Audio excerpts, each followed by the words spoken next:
걔는 옮겨 적어, 나중에. 예, 보도록 하겠습니다. 오늘은 명제 부분에 대해서 조금 얘기를 좀 하고, 함수 부분에 대해서 수업을 진행할 예정이에요. 명제라고 하는 게 뭐였죠? 참인지 거짓인지를 명확하게 할 수 있는 문장 또는 식이라고 이야기를 했습니다. 그렇기 때문에, 이거 말도 안 돼. 이거 확실하지? 라는 것들은 모두 다 명제라고 얘기할 수 있다 했습니다. 그리고 긴가민가 확실하게 얘기할 수 없는 애들은 이제 명제가 아니라고 얘기를 했었죠. 그렇게 명제라고 하는 거에서 잠시만요. 그렇게 명제라고 하는 거에서 이제 부정이라고 하는 것들 not P, not Q 이런 것들 확인하라고 이야기했고요. 두 번째 조건이라는 거에 대해서 이야기했었습니다. 조건이라고 하는 게 뭐다? 그 변수, 미지수의 값에 따라서 참, 거짓이 달라지는 그런 문장 또는 식을 조건이라고 얘기했고요. 그 조건 같은 경우에는 명제는 아니다. 하지만 명제로 만들 수 있는 방법이 있었는데 뭘 이용해서? 가정과 결론을 연결해서 P면 Q이다 형태로 조건을 두 개를 붙여주게 되면 얘도 명제로 바꿔줄 수 있다. 그렇게 참이 되는 그 조건에 참이 되도록 하는 모든 숫자 혹은 조건들을 다 캐치해놔서 집합으로 원소들을 다 얘기해 놓은 게 뭐였다? 진리집합이었다. 그래서 그 진리집합과 그 명제 P면 Q이다 라고 하는 조건에서 관계가 어떻게 되는지도 기억하라고 얘기했었습니다. 기억나시나요? 기억나야 돼요. 자, 그 다음에 이제 뭐 부정이라고 얘기하는 그 부정 종류 중에서는 또는 이라고 하는 거의 부정은 그리고 그러니까 또는이라고 얘기하는 게 이제는 얘기해 줄게요. 우리 합집합이랑 교집합 기호라고 하는 것처럼 논리상에서는 나중에 이건 니네가 평생 볼 일 없는 기호일 수도 있어요. 또는이라고 하는 기호는 이렇게 표현하고요. 그리고라고 하는 기호는 이렇게 표현해요. 그래서 P 또는 Q를 이런 식으로 표현하기도 하거든요. 거의 모양이 비슷하죠. 그래서 또는 하고 그래서 집합이랑 연관지어서 세트로 기억을 해라 라고 얘기를 했었습니다. 그 다음에 모든의 부정은 어떤, 그 다음에 이제 또 뭐였죠? 크다의 부정은 크지 않다, 즉 작거나 같다, 이런 것들 되는 것들도 확인해 달라고 얘기했었고요. 만약에 P면 Q이다가 참일 때 화살표를 어떻게 표현한다? 두 줄로 이렇게 짝대기로 표현을 할 거고, 이렇게 P면 Q이다 라고 하는 화살표 관계에서 P는 Q이기 위한 무슨 조건? 충분 조건. 그 다음에 Q는 P이기 위한 필요 조건. 제가 이거 얘기했었어요. 주는 사람이 내가 가진 게 충분하기 때문에 나눠주는 거라고.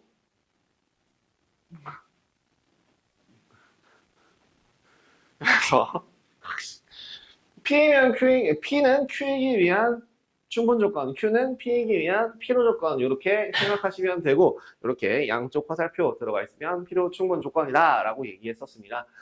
그거 대우랑 역에 대해서도 정확하게 기억해 줘야 된다라고 얘기했었는데요.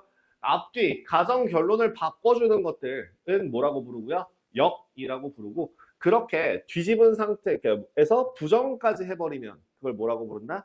대우라고 불렀다. 그래서 대우 명제의 가장 큰 특징은 뭐였지? 원래 있던 명제와 대우 명제는 참과 거짓이 같다. 같이 동일하다라고 하는 것도 기억해 주셔야 되는 거였습니다. 뭐 귀루법이라고 하는 것들 봐주시면 되고요. 오늘 할 거는 뭐에 대한 내용이냐면 절대 부등식에 대한 내용이에요. 그 명제 중에서 몇 단어에서 7단어 명제 파트에서 7번 절대 부등식.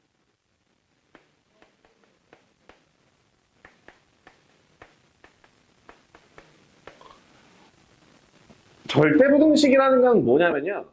너무나도 명확하게 이럴 수밖에 없는 형태를 띠는 거를 절대부등식이라고 해요. 그러니까 거기 나와 있는 거 보이죠? 문자를 포함한 부등식에서 그 문자에 어떠한 실수를 대입하여도 성립하는 부등식을 절대부등식이라고 합니다. 대표적인 예가 이 절대부등식은 결국엔 뭘 주로 이용하냐면 실수 조건에서 제곱을 하게 되면 반드시 0보다 크거나 같을 수밖에 없거든요. 또 절대값을 씌우게 되면은 얘도 0보다 크거나 같을 수밖에 없거든요. 이것들을 이용해서 다른 부등식들을 증명하는 것들을 보실 겁니다. 부등식의 증명에 이용되는 실수의 성질 AB가 실수일 때 뭐 저기 뭐야 요렇게 있는데 거기 나와 있는 것들 중에서 부등식의 증명에 이용되는 실수의 성질 2번 보세요. a제곱이 0보다 크거나 같고 a제곱 더하기 b제곱도 0보다 크거나 같다. 너무나도 당연하고요. 3번 a제곱 더하기 b제곱이 0이라고 한다면 ab는 0일 수밖에 없고요. 기억해야 될 거 뭐라고요? a가 b보다 크면 얘네들은 둘 다 a-b가 0보다 크다라고 얘기하는 것과 같은 내용. 두 번째, 제곱을 하게 되면 반드시 0보다 크거나 같다. 그리고 제곱한 애들을 두 개를 더하더라도 당연히 0보다 크거나 같다. 그렇기 때문에 만약에 제곱한 애들을 더한 값이 0이라고 하면 얘는 반드시 A도 0, B도 0일 수밖에 없다. 그죠? 그 다음에 또 절대값을 제곱하는 거랑 그냥 제곱하는 거랑 서로 같다. 그래서 절대값 두 개를 곱한다라고 하는 애는 절대값 하나에다가 몰아넣어도 된다. 그냥 당연한 내용들이에요. 당연한 내용들인데 이것들을 어떤 식으로 이용하는지를 이제 한번 보여드리죠. 대표적인 예로 a제곱 뿔마 ab 더하기 b제곱이라고 하는 애는 반드시 0보다 크거나 같을 수밖에 없다. 왜냐면 어떠한 B에 어떠한 숫자를 대입하여도 무조건 0보다 크거나 같을 수밖에 없어요. 이유는 얘를 완전 제곱식꼴로 바꿔보신다면 A제곱 뿔마 AB 더하기 4분의 1 B제곱이 나오고요.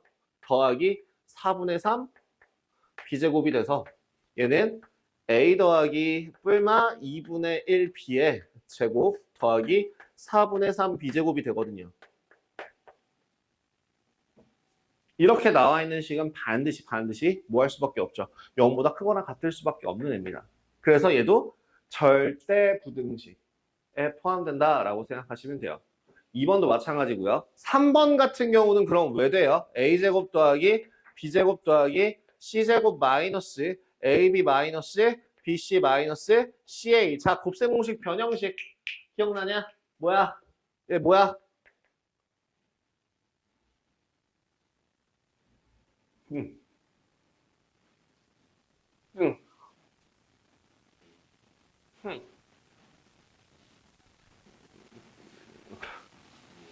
너 지금 내 표정 보이지? 왜 그럴 것 같아? 말도 안 되는 소리 하고 있어. 너 까먹었냐? 맞아요. 2분의 1. a-b의 제곱 더하기 b-c의 제곱 더하기 c-a 제곱으로 바꿀 수 있고요. 결국엔 이 위에 상단에 있는 식이 아래에 있는 식과 똑같다는 건 이 상단에 있는 식 자체가 완전 제곱식의 더 합으로 표현될 수 있다는 거죠. 그렇기 때문에 얘도 반드시 0보다 크거나 같을 수밖에 없는 겁니다. 이런 식으로 등호가 포함된 절대부등식이 성립함을 증명할 때에는 특별한 말이 없더라도 등호가 성립하는 조건을 찾는데요. 거기다가 줄 한번 거주세요. 뭐라고 돼 있어? 거기 그 박스 밑에 있죠? 박스 밑에. 등호가 포함된 절대부등식이 성립함을 증명할 때에는 특별한 말이 없더라도 등호가 성립하는 조건을 찾는다. 만약에 이런 등호가 포함되어 있는 식 같은 경우에는 어떤 걸 찾는다고요? 얘네들이 어떻게 하면 0이 될 수 있을까를 고민해 보세요. 아, 얘는 어떻게 하면 0이 될 수 있죠? A가 0이고 B가 0이면 이거는 네, 등식이 성립합니다. 그럼 여기는 어떨 때 등식이 성립합니까? A와 B와 C가 서로 같을 때. 뭐 제가 좀 줄여서 얘기했는데요. 일때 등호가 성립한다. 이렇게 써줘요. 여기도 마찬가지로 일때 등호가 성립한다. 이런 식으로 적어주시면 되겠습니다.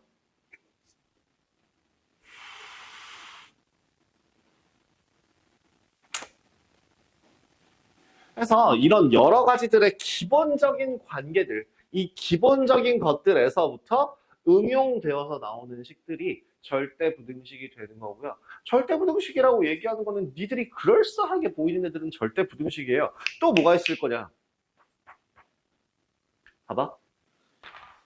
이런 거 말고도 어떤 애들이 있냐면 AB 마이너스 절대값 AB는 잠깐만. 절대값 AB 빼기 AB는 얘는 0보다 크거나 같습니다. AB 말고 A로 갈게요. 이런 것도 절대부등식이에요. 절대값 A가 에서 A를 뺀 값은 항상 늘 언제나 0보다 크거나 같을 수밖에 없습니다.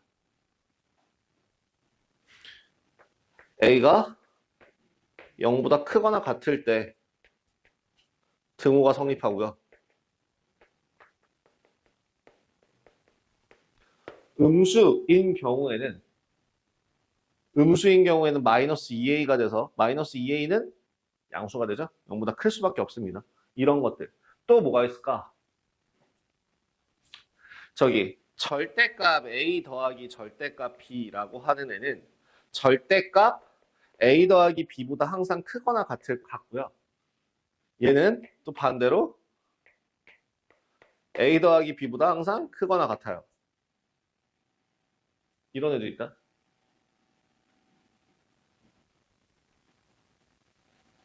얘는 양면 제곱해 보시면 알아요. 양쪽을 둘 다 0보다 크고 0보다 크니까 양면을 제곱해 보게 되면은 이거 제곱하면 a제곱 더하기 b제곱 더하기 이 절대값 ab 나오고요. 그 다음에 이쪽은 a제곱 더하기 b제곱 더하기 2ab 나와요. 절대값은 항상 반드시 크거나 같을 수밖에 없기 때문에 양면 제곱해서 비교하시면 이런 것들도 성립합니다. 이런 게 성립하는 것도 확인이 가능해요. 이런 무수히 많은 아이들이 다 절대부등식, 방금 전에 배웠던 이 기본적인 내용들, 제곱하면 0보다 크거나 같아요. 절대값은 자기 자신보다 크거나, 여기 굳이 내가 얘기 안 해놨지만 절대값이라고 하는 애는 반드시 자기 자신보다 크거나 같을 수밖에 없어요. 이 두 가지 요런 것들 이용해서 무수히 많은 다양한 절대부등식들을 만들고 증명할 수 있게 됩니다. 자, 공통수학 2 과정은 제가 얘기했다시피 공통수학 1 과정이 심화 과정으로서 그 중등 전반적인 과정을 아우르는 내용이라고 한다면 공통수학 2 같은 경우에는 앞에 있는 도형해방정식을 제외한 나머지 파트는 집합에서부터 한 세트예요. 함수라는 거를 새롭게 설명하기 위한 그 집합에서 명제로 빌드업을 해서 명제에서 함수로 연결이 되는 그런 파트거든요. 그럼 이 파트에서 제일 중요한 도형해방정식에서는 필요한 애들이 너무 많으니까 걔를 빼고 이 집합, 명제, 함수 파트에서 제일 중요해서 수능 때까지 절대 까먹으면 안 되는 애를 뽑아봐 라고 하면은 딱 2가지 정도로 뽑을 수 있어요. 그 2가지 중에 첫 번째가 바로 얘입니다. 산술평균,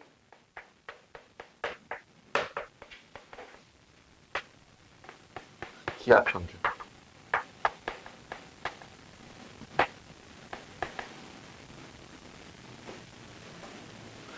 산술평균과 기하평균이라는 애가 뭔지부터 얘기를 해드리자면 산술평균이라는 건 산술적으로 더했을 때 평균을 내는 것과 같아요. 우리가 가장 흔하게 알고 있는 평균과 같습니다. 그래서 뭐야? 두 개를 가지고 얘기를 하자면 2분의 A 더하기 B 이런 애가 이제 산술평균이 되는 거예요. 뭐 3분의 A 더하기 B 더하기 C 이런 것도 산술평균이고요. 4분의 A 더하기 B 더하기 C 더하기 D 이런 애도 산술평균으로 칩니다. 그럼 기하평균이라는 건 뭐냐면 기하 평균이라는 애는 뭐냐면 일단 산술 평균과 뭐 기하 평균을 간단하게 얘기 드릴게요. 산술 평균이라고 하는 건 방금 전에 얘기했다시피 2분의 A 더하기 B 이런 애들을 말하고요. 기하 평균이라고 하는 거는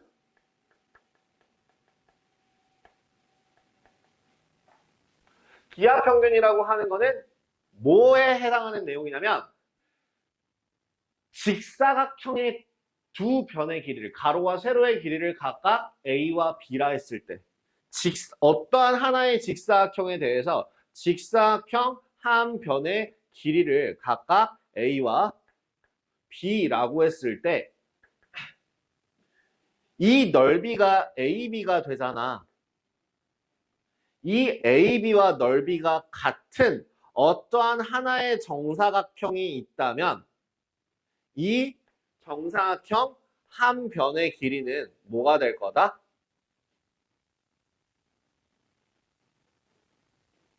이건 대답할 줄 알아야지. 대답해줘야지.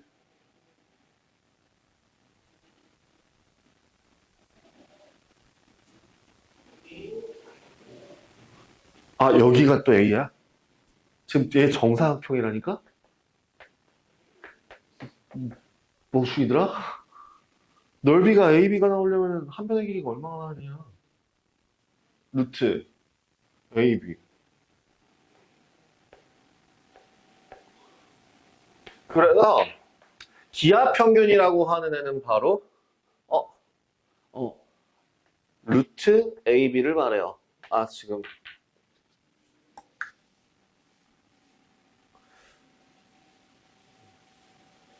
줄을 잘못 쓴 것 같아. 기하 평균.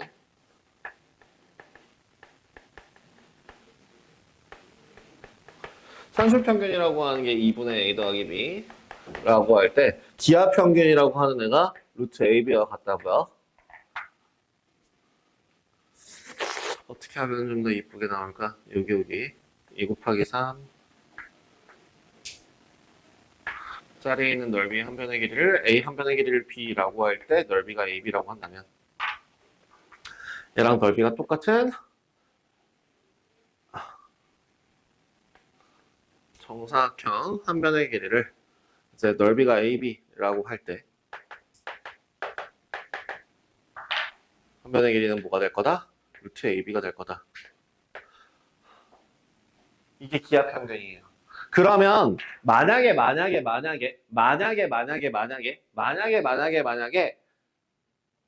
입체로 생각하게 되면 어떻게 되는 거야? 그러니까 어떠한 직육면체의 세 변의 길이가 각각 뭐 A, B, C라고 한다면 여기가 A, 이 길이가 B, 이 길이가 C가 된다면 얘랑 부피가 똑같은 어떠한 정육면체를 하나 그리고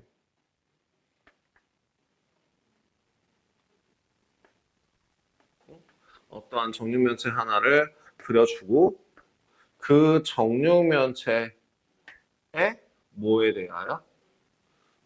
잠깐만요. 삐딱하잖아. 여기잖아.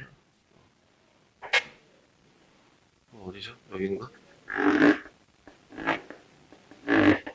그래서 이 세 개의 곱이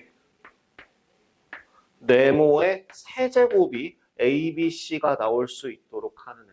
이건 고등학교 2학년 과정에서 배우고요. 세제곱근이라고 얘기하고 세제곱근. 중요하지 않아요. 지금은. 그래서 이런 식으로 표현하긴 합니다. 이건 곧 그 대수에서 배우실 거예요. 너네 특강에서 이제 신청하게 되면. 그래서 이런 항상 언제나 산술 평균은 기하 평균보다 크거나 같습니다. 반드시 무조건. 이게 3개를 더하고 3개를 곱할 때도 마찬가지고 4개를 더하고 4개를 곱할 때도 마찬가지로 산술 평균은 항상 언제나 늘 기하 평균보다 크거나 같습니다. 뭐라고? 산술 평균은 항상 언제나 기하 평균보다 크거나 같습니다. 여기서 전제 조건은요. 반드시 기하 평균이라는 걸 사용하기 위해서는 두 변의 길이가 0보다 큰 값이어야 돼요. 그죠? 그래서 A가 0보다 크고 B가 0보다 크다라고 하는 조건이 없으면 기하 평균을 썼을 때 좀 곤란해질 수도 있습니다.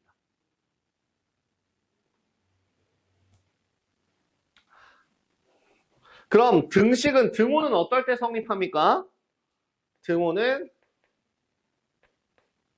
A와 B일까 같을 때 성립합니다. 자, 한번 보여드릴게요. 어떤 식으로 하냐면 2분의 A 더하기 B라고 하는 값이 루트 AB와 같다라고 얘기한다면 지금 여기서 A가 0보다 크고 B가 0보다 크다고 했으니까 양수랑 양수가 돼요. 0보다 크기만 하면. 그럼 뭐 해도 양변 제곱을 해도 부동호가 방향이 바뀌지 않거든요. 그러면 양변 제곱을 해서 한번 빼보자고요. 양변 제곱을 해서 빼게 되면 어떻게 됩니까? 4분의 a제곱 더하기 b제곱 더하기 2ab가 나오고 빼기 ab가 되는데 자 통분 4분의 4ab가 돼서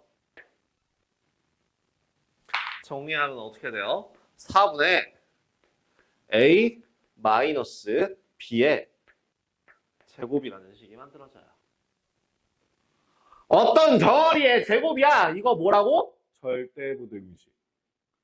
무조건 반드시 0보다 어떻다고? 크거나 같을 수밖에 없다고. 그러니까 뭐라고? 크거나 같을 수밖에 없다고. 뭐라고? 크거나 같을 수밖에 없다고. 이때 등호는 어떨 때 성립해요? A랑 B가 서로 같아야지만 0이라는 값을 가리죠. 그래서 이 조건 써주실 수 있습니다. 옛날 먼 옛날에 공구 개정 시절에 지금 현재 2022 개정이죠. 2015 개정 그 이전 공구 개정 시절 대략적으로 10년 전, 10년 전까지는 이 산술평균, 기하평균 외에 조화평균이라는 게 있었어요. 정석에는 아직도 다뤄요. 근데 그래서 언급만 하고 넘어갈게요. 근데 교과 과정에선 싹 다 빠졌고 평생에 볼 일이 없을 겁니다만 그냥 언급만 해드릴게요. 자, 조화 평균이라는 건 역수의 평균을 역수된 걸 말해요. 아? 뭐요? 역수의 평균을 내서 을 역수된 게 조합평균이에요. 무슨 얘기냐면 이런 식으로 해요. 평균이 예를 들어 m이라고 할 때 m분의 1이라고 하는 값이 a분의 1 더하기 b분의 1을 평균 낸 것과 같습니다. 그래서 식을 정리해 주시면 2ab분의 a 더하기 b라는 식이 나오고요. 따라서 이걸 다시 뒤집어 주게 되면 조합평균이라는 개념은 어떻게 쓸 수 있냐? a 더하기 b분의 2ab가 나옵니다. 고등학교 과정에서는 쓰이지 않아요. 쓸 일이 없어요.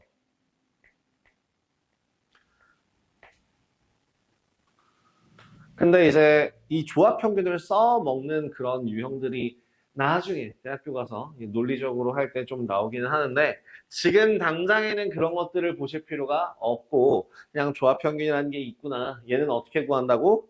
아까 어떻게 구한다고? 역수를 의 평균 의 역수 라는 식으로 계산을 하시면 된다 정도로 봐주시고 끝내시면 됩니다. 가끔 뜬금없이 이런 애들이 나올 때가 있어서 아 이거 그냥 그런 애구나. 그리고 순서대로 얘기하자면요. 산술평균이 무조건 제일 크고 그 다음이 기하평균, 조합평균이 가장 작습니다. 원래 항상 늘. 그래서 이렇게 붙이게 되면 이 뒤에 조합평균이 붙어요. 중요하지 않습니다. Last.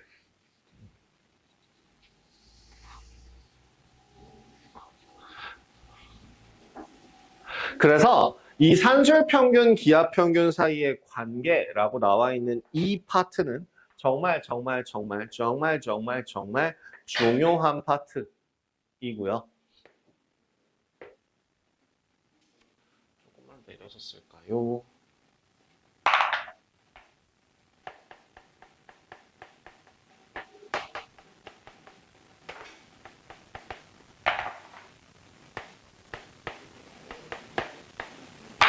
이거를 산술평균과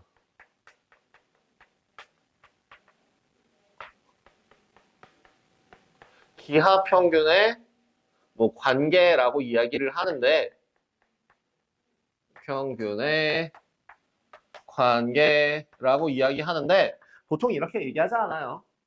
선생님들은 줄여서 말하고 짧게 말하고 간단하게 말하는 걸 좋아하기 때문에 얘들은 보통 이제 뭐라고 부르냐면 산술기하라고 부릅니다.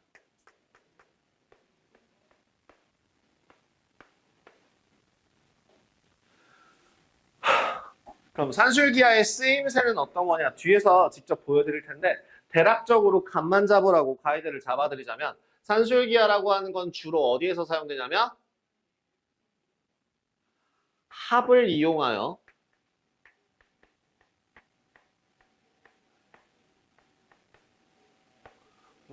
곱의 최대값을 구한다거나 또는 곱을 이용하여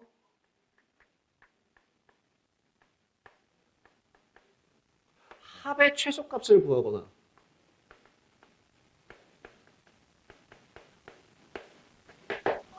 그도 아니라면 역수꼴의 합의 범위를 구할 때 씁니다.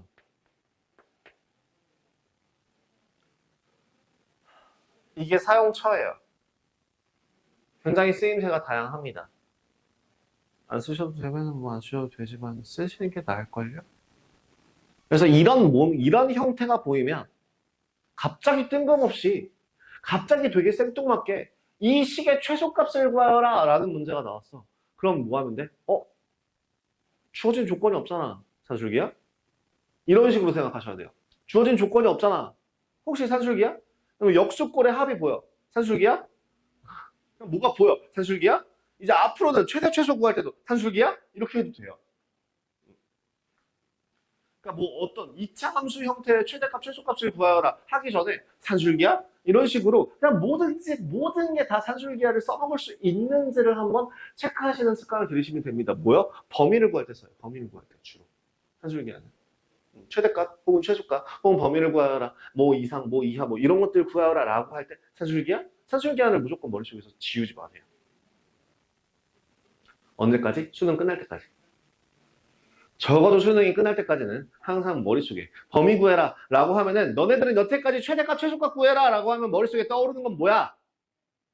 표준형 어떤 제곱식꼴로 만들어서 그거에 대한 범위를 구해야지 라는 것만 생각하고 있잖아. 근데 그거보다 더 앞서서 영순위로 생각해야 될 게 이제 앞으로 뭐라고? 산술기야? 산술기야? 산술기야 쓰면 뭐 되나? 너무 돼? 이런 식으로 한 번씩 생각해 보시라는 얘기입니다. 노란색은 좀 지울게요. 공간이 부족해서. 자, 라스트.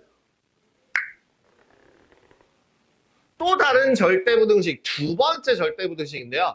그러니까 산술평균, 기하평균의 관계에 의한 뭐 절대부등식 이런 식으로 나오는데 그거 말고 그냥 산술기하 절대부등식 말고 코시, 슈바르츠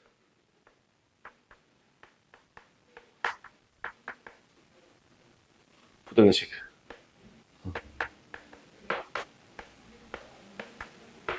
보통 표현할 때 코시-슈바르츠 절대부등식이라고도 얘기하고 더 줄여서 그냥 코시-슈바르츠라고 얘기하기도 하고 더 줄여서 이제 우리 한국 사람들은 뭐 코시 아니고 그냥 코시라고 해요. 그냥 코시, 코시 써봐 코시 이런 식으로 얘기하는데요. 코시-슈바르츠의 절대부등식 같은 경우에 보여드리자면 자 a제곱 더하기 b제곱 곱하기 x제곱 더하기 y제곱은 항상 언제나 ax 더하기 by의 전체 제곱보다 크거나 같습니다.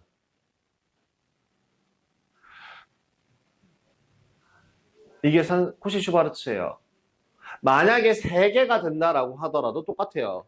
a제곱 더하기 b제곱 더하기 c제곱이랑 x제곱 더하기 y제곱 더하기 z제곱이 있다면 얘보다 항상 언제나 ax 더하기 by 더하기 cz의 전체 제곱이 크거나 같습니다. 증명 하나를 보여드리자면요. 요 위에 걸로 증명 보여드릴게요. 요 형태를 전개해 보시면 a제곱 x제곱 더하기 a제곱 y제곱 더하기 b제곱 x제곱 더하기 b제곱 y제곱이고요. 여기서 뺄 거야. a제곱 x제곱 더하기 2abxy 그리고 더하기 b제곱 y제곱을 뺄 겁니다. 이걸 빼서 정리를 해보시면 식이 어떻게 마무리가 되냐면 a제곱 y제곱 마이너스 2abxy 더하기 b제곱 x제곱 이렇게 남아요. 그래서 얘도 ay 마이너스 bx의 전체 제곱이 되고요. 반드시 0보다 크거나 같을 수밖에 없게 됩니다. 그렇다면 지금 등호는 어떨 때 성립해요? ay와 bx의 값이 서로 같을 때 성립하겠죠? 그래서 이 덩어리가 서로 같은 값일 때 0이라는 등식이 성립할 거 아니야. 그걸 조금만 더 이쁘게 바꿔주시면 단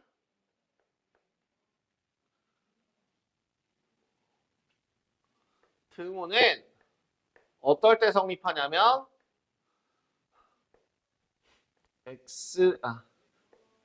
a분의 b가 x분의 y일 때 성립합니다.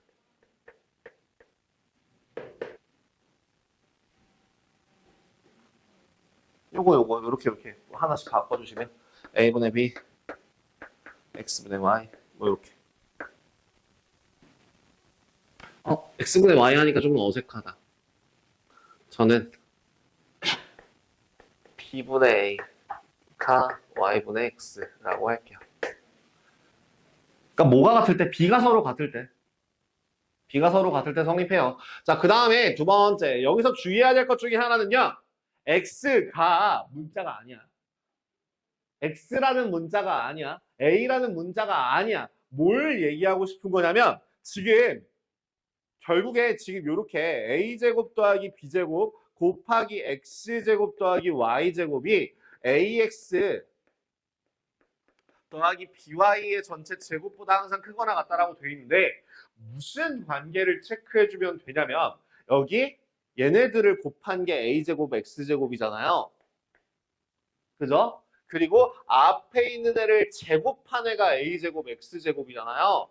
이 둘을 서로 같은 모양으로 만들어 주시면 돼요. 예를 들어 잘 봐봐.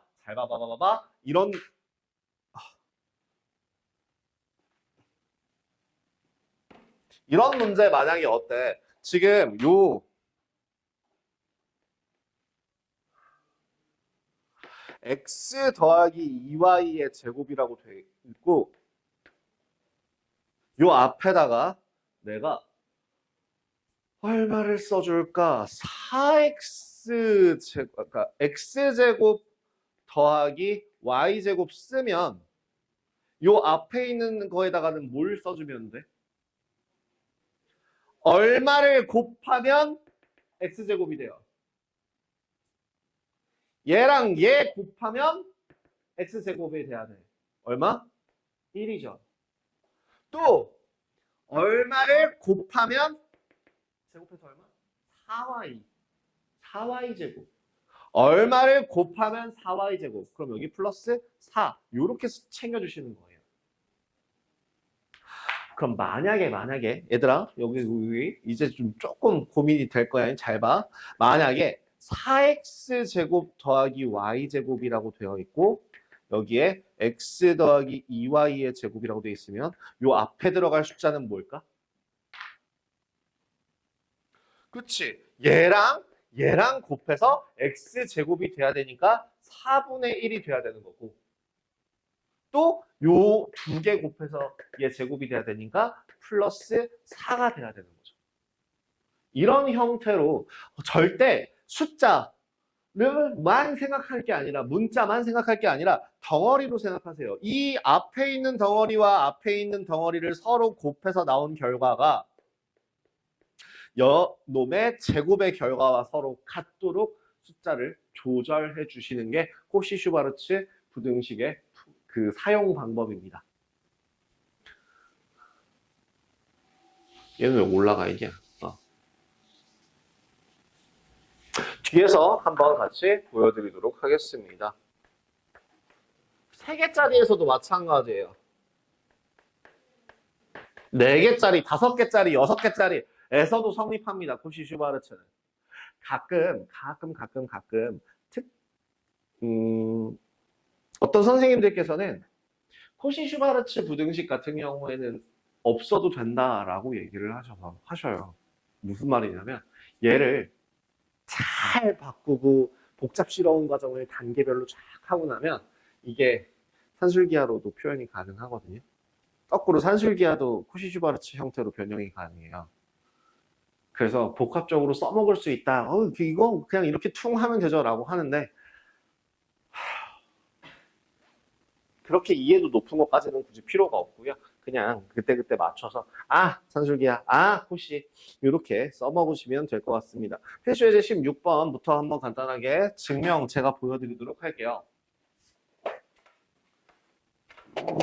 필수예제 16번 보시면 16번 같은 경우에는 어떻게 되어 있죠? a 더하기 b의 제곱이라고 하는 그 값이 4ab보다 크거나 같다. 그거 전개하셔서 빼보시면 a-b의 제곱이라고 하는 값이기 때문에 반드시 a,b는 0보다 크거나 같을 수밖에 없어요. 자, 등호 붙어 있으니까 뭐라고 설명하라고요? 등호는 어떨 때 성립한다? a와 b가 서로 같을 때 성립할 때 성립한다. 그럼 2번.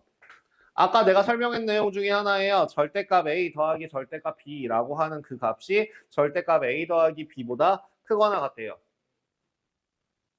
이것도 절대부등식이 될 수밖에 없습니다. 왜요? 양면 제곱해서 설명하면 된다 그랬죠? 절대값을 벗겨낼 수 있는 가장 쉬운 방법은 제곱입니다. 경호를 나누는 게 아니라 제곱을 하는 게 절대값을 없앨 수 있는 가장 쉬운 방법이에요.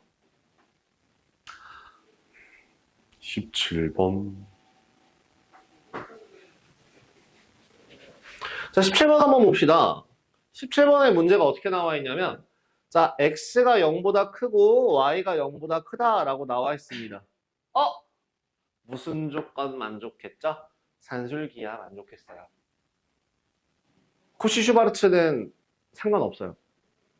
코시-슈바르츠는 부호 상관없이 써먹을 수 있습니다. 산술기하는 반드시 한 변의 길이, 두 변의 길이가 들어가야 되기 때문에 0보다 크다라는 조건이 필요해요. 자, 문제 들어갈게요. 1번 2x 더하기 3y는 얼마일 때? 12일 때 x, y의 최대값을 구하여라. 그대로 쓰는 거야. 어떻게? 2x 더하기 3y라고 하는 애를 덩어리 더하기 덩어리로 보는 겁니다. 그러면 뭐보다? 여기 그러니까 주 사용처가 이렇게 돼 있는데 실제로는 조합형은 살짝 내리자. 조합형은 실제로는 얘를 더 어떤 식으로 더 많이 사용하냐면 그냥 a 더하기 b는 2 루트 ab다. 얘를 더 이런 형태로 바꿔서 가장 많이 써요. 네, 조합평균은 그냥 짜투리로 적어놓겠습니다.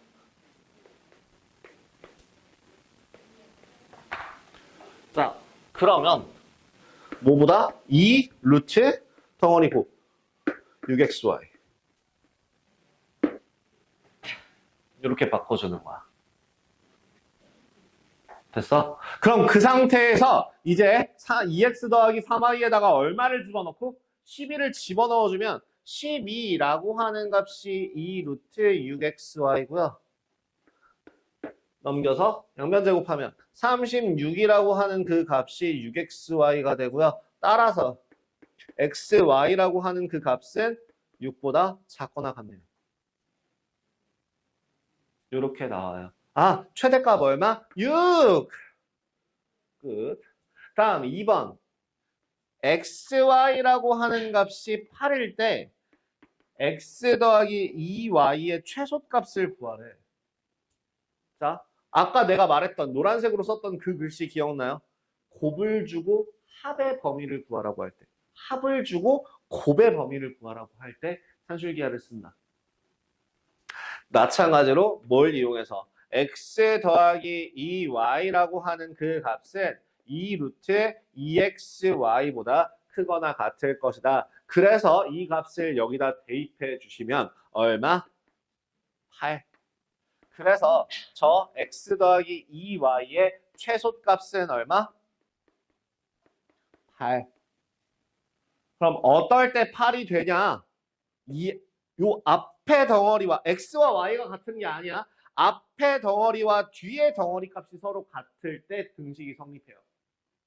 x라는 애가 2y와 같을 때 등식이 성립합니다. 그러면 얼마? 네, 4죠.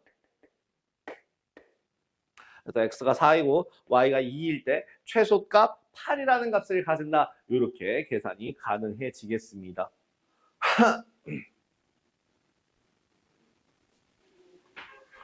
자, 18번 중요해요.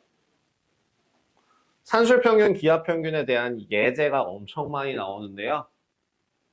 식을 전개하는 경우, 활용하는 경우 뭐 이렇게 나오는데 18번 말고 또 한 가지 유형이 더 있거든요. 그것도 하나 보여드릴게요.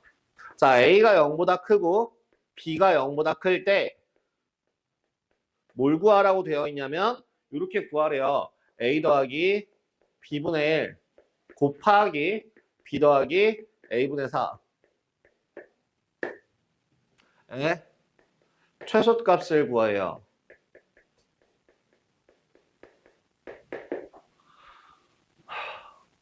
역수 모양 보이죠? 역수 합골 같은 경우에는 전개합니다. 뭐 하라고? 역수 합골 형태는 전개해요.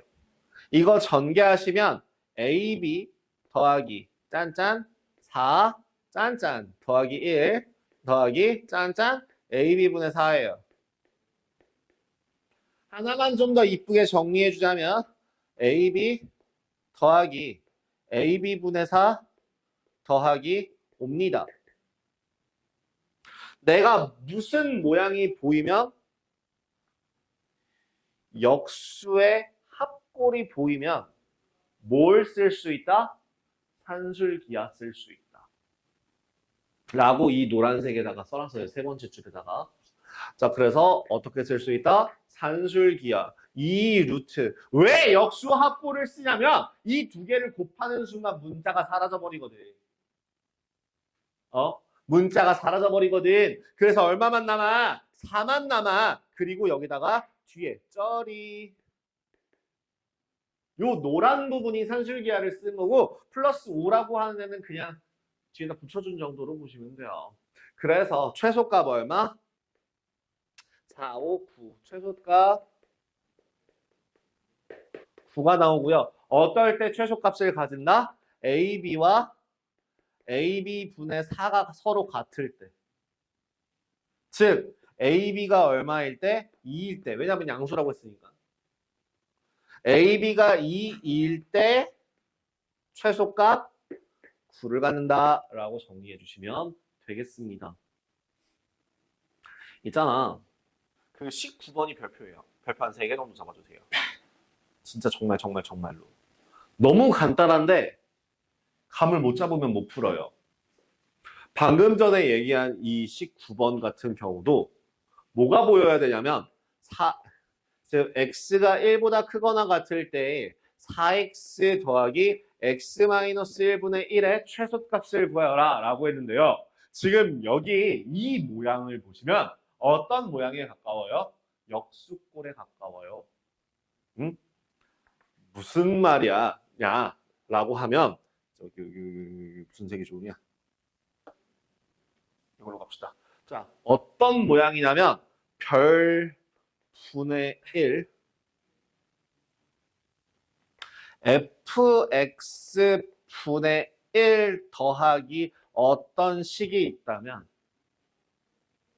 이 식은 반드시 어떻게 변형을 해줘야 하냐면 fx 분의 1 더하기 kfx라는 형태로 변형을 해줘야 됩니다. 분모에 맞추라고요. 분모에 맞추라고요. 그러면 역수합골이 되니까 역수합골을 만들기 위해서 x-1이라는 덩어리가 보였으면 요 앞에다가 어떻게 바꿔주면 돼요? 어떻게 바꿔주라고? 우서가? 여기 아니야. 지금 거기 아니야. 여기야. 왜 여기? 야, 쓰고 왔잖아. 어? 왜 너를 여기다가 두고 온 게 아니야. 어? 나 여기 왔다. 나 여기 있지. 넌 왜 저기 있니? 아니야, 일로 와, 여기야. 눈 똑바로 안 따라와. 혹시 뭐가 보여? x-1이라고 하는 애가 보여. 그렇다면 저 x-1이라는 애를 요 위에서 모양을 바꿔주는 거야. 이렇게. 그럼 이 모양으로 바꿔주기 위해서 식이 어떻게 바뀌었냐? 4가 빠졌어요. 마이너스 4만큼이 됐어요. 그치? 여기서 마이너스 4를 해줘야지만 이런 식이 나올 거 아니냐. 그러니까 뒤에다가 얼마를 붙여줘? 플러스 4를 붙여줘. 이게 변형이에요. 이렇게 변형을 해주고 나면 이제 산술기하 사용이 가능합니다. 산술기하 이 루트 2개 곱하면 4 더하기 4 얼마? 8. 최소값은 8입니다. 그래서 이거는 좀 기억하세요. 이것도 항상 이것도 산술기하예요. 이것도 산술기하예요. 이 모양도 산술기하입니다.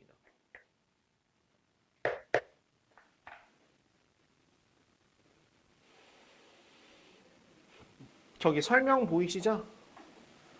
fx 더하기 fx분의 1의 꼴을 포함하도록 식을 변형한 후 산술 평균과 기하 평균의 관계를 이용한다 라고 나와 있는 거 봐주시면 좋겠습니다. 자, 20번. 발전 문제 20번은요, 간단해요. 되게 간단해요. 뭘 보는 거냐면, 어떠한 닭장의 넓이를 구하려고 하는데, 요 봉의 길이가 20이래요. 그렇다면, 한 변의 길이가 얼마인지 모르는 상태에서 이 넓이는 어떻게 범위를 구할 수 있을까요? 피타고라스를 생각해 보시면 a제곱 더하기 b제곱은 20이기 때문에 a제곱 더하기 b제곱은 항상 2ab와 크거나 같아요. 원래는 2 루트 a제곱 b제곱인데 꺼냈어요. 그래서 얼마? 2분의 1 AB라고 하는 넓이가 S라고 한다면 우리 2분의 1 AB라고 하는 넓이는 뭐보다?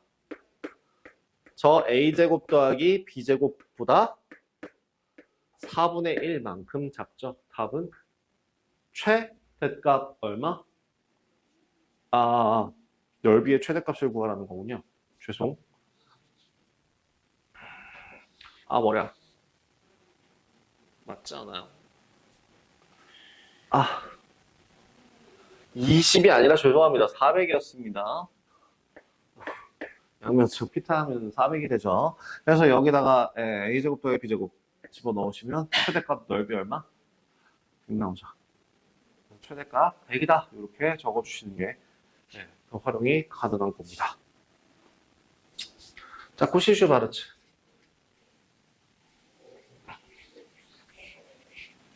코시슈 바르츠도 바로 써볼게요. 1번, 19번, 21번에 1번. 뭐라고? x제곱 더하기 y제곱이 4라면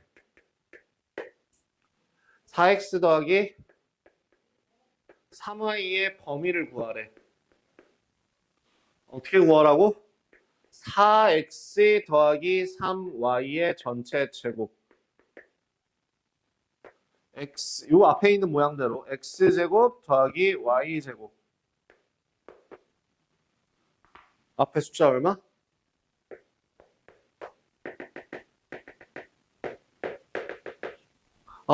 16 더하기 9.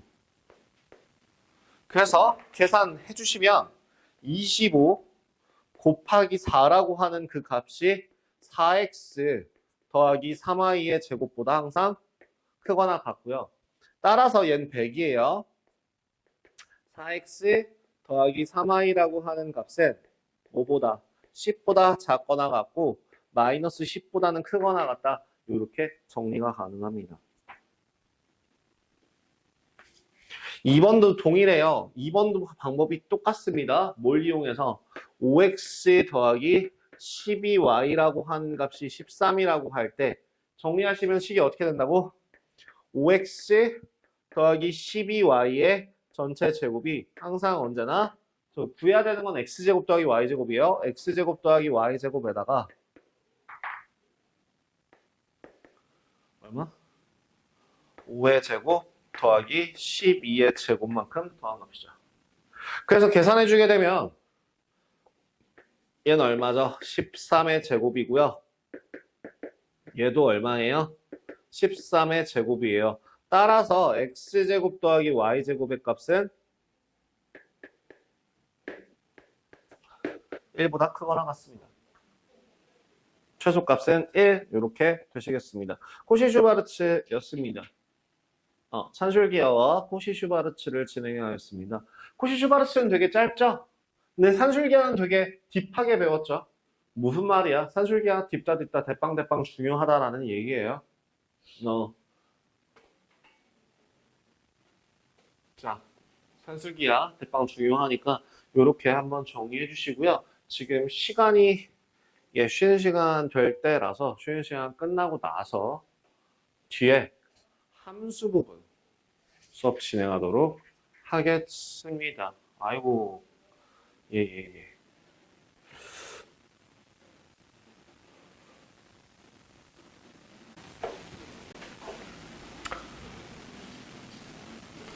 같이 보겠습니다.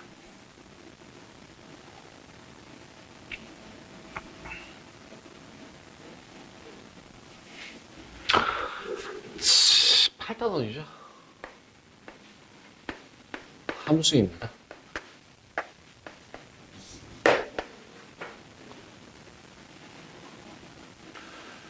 우리 중학교 2학년 때 배웠던 함수의 정의는 무엇이었나요? x가 변함에 따라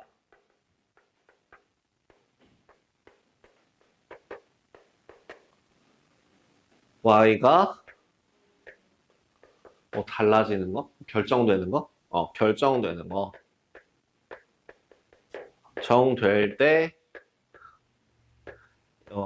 얘가 x와 y에 대한 x에 대한 함수라고 얘기를 하고 식으로 표현할 때는 y는 fx다라고 표현했다. 이게 중학교 과정이었는데요. 사실 조금 더 근본적으로 얘기를 하자면 예전에는 이제 함수라고 표현하지 않고 다른 식으로 표현하는 게 있었는데 그 표현이 이제 함수에 흡수가 됐어요.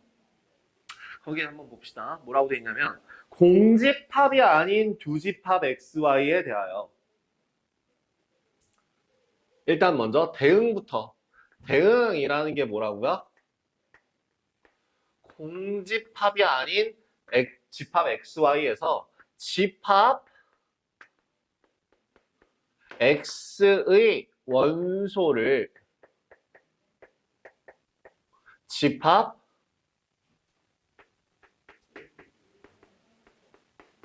y의 의 원소에 짝지어주는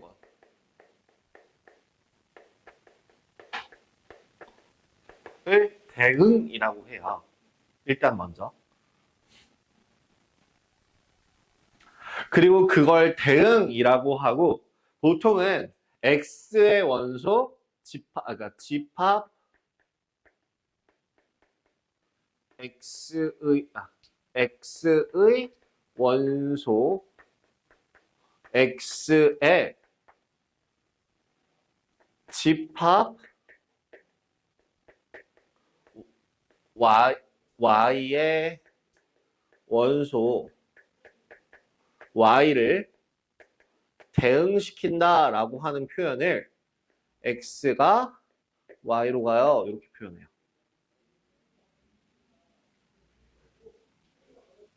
이게 대응이라는 개념입니다.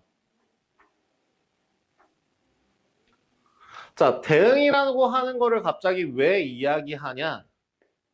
여기서부터 이제 함수라는 개념이 나오는데요. 뭐냐면 잘 봐봐. 내가 만약에 x라고 하는 하나의 원소가 있고 이 안에 1, 2, 3이라고 하는 원소가 있다고 생각해봐. 그 다음에 y라고 하는 원소가 있는데 여기에다가는 내가 a, b, c, d 이렇게 4개를 적을 거야. 근데 누가 주인공이야? 집합 x의 원소들이 주인공이야. 집합 x의 원소들이 주인공이야. 집합 x의 원소들을 집합 y의 원소에 대응시키는 거, 그러니까 짝지어주는 걸 대응이라고 얘기해. 그럼 보통 화살표로 표현하게 되면 이런 식으로 표현이 가능할 거란 말이지. 뭐 다양한 방식으로 짝을 지어줄 수 있겠지만 내가 짝 지어주는 방법은 이렇게 한다고 생각해봐. 그치? 그러면 지금 자 읽어봐. x라는 원소, 집합 x 안에 포함된 1이라는 원소는 a와 b에 각각 대응되고 있습니다. 2는 c에 대응되고요. 3은 d에 대응되고 있어요. 라고 얘기할 수 있죠. 이때 함수라고 하는 개념을 하나를 좀 얘기하자면 함수는요. 그냥 대응을 막 아무렇게나 무작위로 시키는 게 아니라 그 x의 각각의 원소에 y의 원소를 뭐만 오직 하나만 뭐라고? 오직 하나만 반드시 대응시킬 때 이걸 함수라고 불러요. 그럼 지금 봐봐. 자, 봐봐. 이거 1이라는 원소는 하나의, y의 하나에 대응이 되는 게 아니라 2개에 대응되고 있죠. 그치? 이렇게 2개 대응되고 있잖아. 그치? 그러면 이건 함수야, 아니야? 함수 아니야. 그럼 또 봐봐봐. 이건 어때? 똑같이 한번 해볼게. 만약에 내가 x라고 하는 원소가 1, 2, 3이 있고 y라고 하는 원소가 여기에 똑같이 a, b, c, d가 있는데 이번에는 1은 a에 대응되고 2는 c에 대응돼요. 끝. 얘도 함수가 아니에요. 왜? 오직 하나만이라는 조건은 만족했지만 반드시라고 하는 표현이 필요합니다. 그럼 뭐야? x의 원소 중에서는 노는 애가 있으면 안 된다는 얘기야. 응? 그래서 이렇게 x 1, 2, 3이라는 애가 있을 때 a, b, c, d가 있다면 이렇게 a, c, b 이거는 얘는 함수가 맞습니다. 근데 중요한 건 잘 봐. 중요한 건 지금 x의 원소가 y에 도착을 한 번만 하면 되는 거야. 이런 식으로 2번만 하지 않으면 된다고. 그러면 이런 특이한 경우도 생길까요? 어떤 특이한 경우냐면 1, 2, 3이라고 하는 원소들이 A, B, C, D가 있는데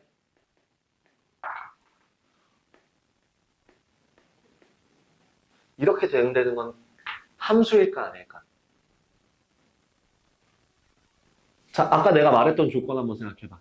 X의 각각의 원소들이 Y의 원소에 하나씩 반드시 대응돼야 된다.